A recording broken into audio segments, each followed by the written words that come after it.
Welcome back. Good to see you as always, ladies. And welcome to all of our listeners out there. Well, to the Contract Podcast. We are back. Yes, we are. The deals we make and those that break. So, what we want to talk about today is something I think is really, really interesting. All of us go through it at some point in our careers and sometimes several times in our career. And it's, did I pick the right company, or more specifically, picking the right company, right? Selecting a company whose values and mission align with our personal preferences at times can be really challenging, can be difficult because that misalignment can lead to disengagement, decreased performance, Preach. and premature exits, right? So, we're going to talk a little bit in the future about what happens once we select the quote unquote right company, or we think we have, right? But today, we're going to really delve into that high level dialogue on the broader selection or alignment topic. So, let's kick it off.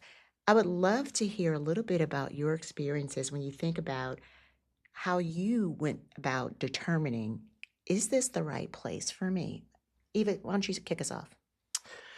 Yeah. So, okay. I wish I could sit here and say that for most of the positions that I have ever held, that I prepared diligently. But I did have fortune. I was fortunate.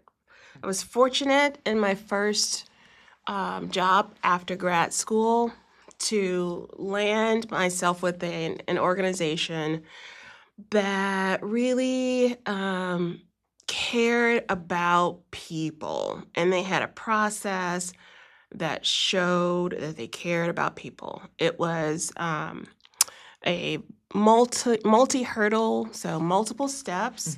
I got to meet a lot of the different individuals who I would be working with. Various leaders. I got to look around and see and feel the culture and all those interactions. They had multiple touch points, so it was pretty amazing.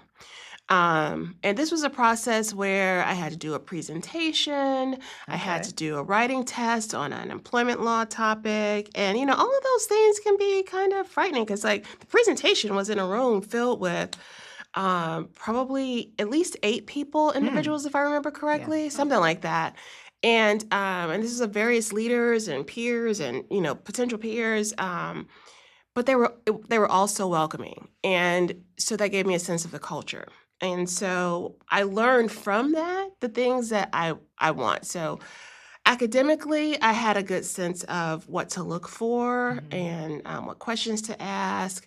But did I have a checklist? No. Did I, for most people, maybe they would want a checklist if they knew where to get one. And so we're going to talk about that today because there are some things that I can share with others to help them learn how to go about making that as best of a decision, excuse me, as one can possibly make, given the limited information that you're going to have regardless, because you're not on the inside of the organization yet. That's true. But you mentioned that interesting pattern that I see emerging and becoming more of the standard. It wasn't so much maybe 10 years ago, but now more the standard of having a multi-step process of some sort. That presentation piece, being able to have some sort of maybe writing or assessment. I'm even seeing that not just for high level or executive level, other, levels as well. And so I think that's important to bring that up as folks are thinking about what are the skill sets that I need to bring to the table, what's that mindset I need as I'm starting this journey. Tony, tell me about your experience as you think about what you have as your mental checklist or have had that in the past when you were selecting organizations. Yeah, so my experience was almost the inverse of Ava's because mine was more a feeling or more a license, a verbal license to relax a bit and try my best. So I started as the head of financial reporting at a newly minted IPO. So the company had gone public and it was first out of the gate. And I had no idea on the intake if I was picking the right company. I had no formal process like Eva's experience was. It was really just our CFO saying, relax, you're going to make mistakes. Uh, don't make a lot, however, make a requisite amount. And if you are unsure how to communicate with shareholders and other constituents, don't fret. Come to me and we'll figure it out together. So for me, it was joining along on a journey with someone else who, although more seasoned, gave the atmosphere that failure obviously was not acceptable. However, failure was going to happen, and we'd navigate and figure out what those lines were. Wow, that is generous, and that's really phenomenal. And I'm hearing some Mhm. interesting things from both of you. You know, Tony, you were talking about that supportive sense from a more senior person, so that concept of a mentor, if you will. Uh, Eva, you expressed, you know, you felt comfort or found comfort in that multi-step Mhm. process. It made you feel that you were kind of advancing I was in these different right. stage gates. You know, that's really important. These different types of processes that organizations develop for onboarding is key. I was doing some research recently. Mocha HR, they did a bit of a meta-analysis of a lot of the onboarding statistics for just companies in general. Like, what is the impact of that onboarding and what happens when people fall out? What was really interesting was that overwhelmingly so, it's that first year Mhm. and sometimes that first 3 months, First 3 Okay. months. right? That really Almost like the says, probation period that a right, lot of companies have. exactly. That says this we made the right choice on both sides, right? Mhm. Candidate and company. One of the points that they brought out was there's a study by Forbes that says that 38% of new hires leave within that first year. That's more than a Mhm. third. Mhm. When you think about the cost of recruitment, the cost of attrition to the bottom line, that's significant. So getting it right makes sense. And so I wanted to dig a little bit deeper in the research to see, well, what are the causes? What are some of the root causes of folks falling out, or this sense of, you know, I made a wrong choice? Mhm. And one was vague job descriptions. That led to a higher turnover rate of about 40%. Well, people Yeah, don't know what do you think? people don't know what to expect, Well, right. right? So you say, general things that could really apply to any position, be a team player. Well, what does that mean? That's Yeah, true. yeah. Or there's something on that job description that never really comes into play. It doesn't happen. Exactly. And to It's that irrelevant. point, yeah, to that point, SHRM had a study that said 59% of employees leave within 18 months due to misalignment of expectations, Exactly. right? Being transparent about those Mhm. expectations is so key to your own expectation of what does success look like, right? And the evaluation of, is this person successful in the space? If I'm anchoring to what's on a page, the Mhm. job description, Mhm. but in the reality, the culture is such that it's something very different. Mhm. How will I know that, Well, right? how many times, do recruiters just pull a old job description Mm-hmm. to post it for a new job? They don't make any changes and they don't take time to understand from the business perspective what it is that they actually need or want, or how to pull that information out of them, because sometimes they don't even know, right? What are the important aspects of this job that you want to reflect to advertise to candidates? And so you read the job description as a candidate and you're like, oh, that sounds like me. And then you apply and you're like, oh, I get into this job and this is not what was on the job description. What happened, right? Right. Or what about, that expectation setting, which is really sometimes that unspoken part of that social contract that we are exploring in this podcast, where a person is anchoring to the job description and then someone else is going quote unquote above and beyond. And when it's time for evaluation, Or ad-libbing. right. And and when it comes to that evaluation period, the person who is following the quote job description is rated lower or rated as not a team player or rated, and no one ever discussed anything other than that, right? So those types of things, that dissonance, I would say, is what a lot of the research was bringing out leads to that attrition. Mm-hmm. And that's really expensive from a dollars and cents perspective, but also it cuts into one's psyche. You know, I Mm-hmm. say when you're thinking about your personal brand, you're thinking about just your understanding of who you are and what you bring to the table and how strong you are when you encounter these mismatches, these misalignments between expectations, culture, descriptions, etc. It's not a good thing for everybody. So it really behooves organizations to be mindful of, like you said, Mm-hmm. Eva, that, are we just cutting and pasting? Are we keeping things fresh? Are we thinking about, from a workforce planning perspective, what skill sets Are you thinking we need? forward, Are we thinking right? Are forward? you Are we thinking thinking in the dynamically? moment? Or are you thinking even 2 years out? Like Yeah. how might this job change? You want to be as realistic, the realistic job preview. You want to be as realistic as you humanly can so that you can engage and capture and keep that person. Because people, they make decisions within the first 3 months about Absolutely. whether or not they're going to stay or they're going to go, or they want to stay or they want to go.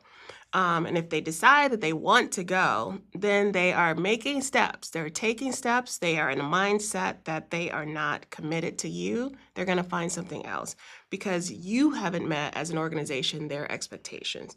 And so we have a two-way, two-sided relationship. So it's all Um, about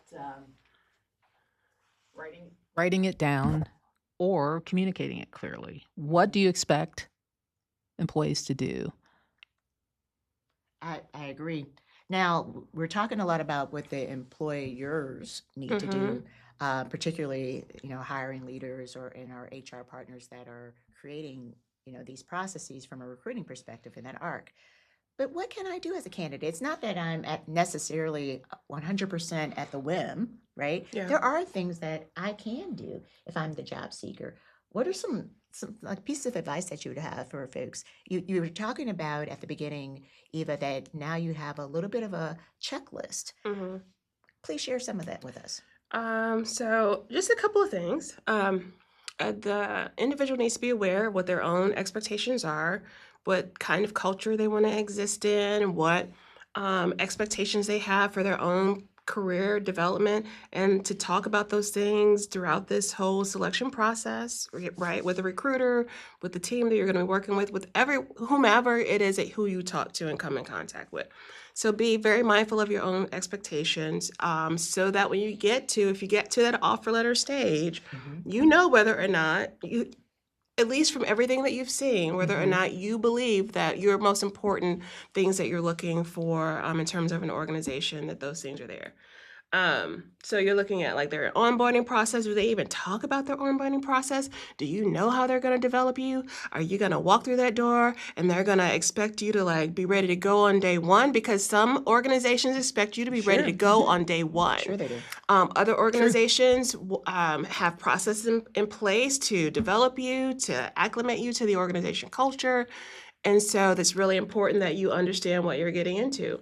Some things you want to ask about. You want to ask about the org structure, right?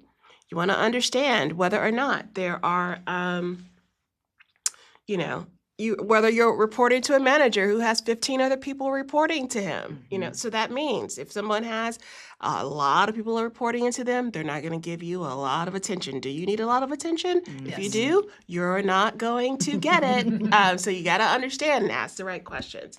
And then also, you want to ask why the position is open. And I know that's a common question, but you also want to ask, how long did the person hold that position who has now recently vacated it? And did they do a good job in the Right. position so that you can know how to adjust? Exactly. correct. Right. Right. How do you as an individual know that you're successful, right? Particularly if the person was there like a year and a half. Yeah. That depending on the job, that might be a red flag, right? If it's something that you would expect someone to hold for 3 to 5 years, that may be a red flag if they've only been there for a year and a half. So a good question is, how will I know in your eyes, as my future potential manager, how will I know that I've been successful in this role? What are your expectations? Most employers are okay and with that level of candid talk, particularly early on. I think they appreciate it more than they're offended by it. I think people should follow that advice. It's good advice, Eva. Yeah.